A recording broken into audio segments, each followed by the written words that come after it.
समस्यार सम्मुखीन होती पुणी चित्रतोला नदी में जलस्तर वृद्धि पाई एभली परिस्थिति देखा फल बन्या आशंका करी आतंकित होती निश्चिंत कोइली अंचलवासी। उपर मुंडरे वर्षा जोगु बढ़ुची चित्रतोला नदीर जलस्तर कूल खाउची नदी फल चिंतार पड़ती निश्चित कोइली ब्लॉक कोलरपुर समेत आखपाखर आउ 5 खंड ग्रामवासी कारण एठारे नदी बंधर उच्चता कम सहित गोटे पाखर माटी धोई होई पुंगुला पड़ी प्रतिवर्ष नदी बंधर मरामती अंचलवासी केन्दुपाटना जलसंपद विभाग सहकारी जंत्री कार्यालय को दौड़ी दौड़ी निराश होता अभियोग कर अंचलवासी। प्रति वर्ष वर्षा दिने आमर चित्रतोला नदी प्रबल बन्या आसे जल आसे आमर बंध पूरा कम हाइट कम ता पाखक जो बलदेवी जगह लगी आम एंडामेंट कर ये पानीटा पूरा संपूर्ण भाव में लगुच आम बंधे तेणु लोक सब प्रति वर्ष बहुत थर जनानी माटी छिंची दौरान पड़े जाऊँ बंधर हाइट भी करूना आमर दाबी हूँ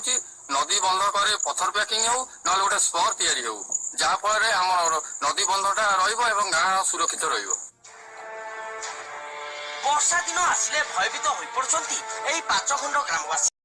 अंचल अनेक लोके पूर्वर बन्या परिस्थिति जो हर धन जीवन सह एकर एकर चाष जमी सेपटे आसंता 2018-19 आर्थिक वर्ष में नदी बंधरे पथर पैकिंग सह मरामती पदक्षेप नि केन्दुपाटना सहकारी जंत्री। बंध खाला आसला आतंकित आम केमी छुआ पिला नहीं गोरु गाई रखी चलपचल करूँ आतंकित हो जाऊ तेणु से पानी आसला क्षणी आमे कौटी कौन रहा कथा रही पार तेणु नदी बंध जिते अफिसर आसते कहले सुधा से कहीदे चली जाऊँ कि करूना एम्बांकमेंट प्राय ठीक अच्छी कारण एम्बांकमेंट 2018 भी गुड़ा किसी बुड़ी नाला किसी संभव होता एम्बांकमेंट हाइट ठीक अच्छी बहुत पुराना एम्बांकमेंट विशेष किसी असुविधा ना जो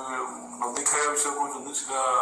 किसी लोग मत भी अभियोग करते आसंता वर्ष 18-19 मसीहा प्रपोजाल जल देखिले भयभीत होता कोलणपुर ग्रामवासी केबे जल संपद विभाग नेब पदक्षेप तापर समस्त नजर।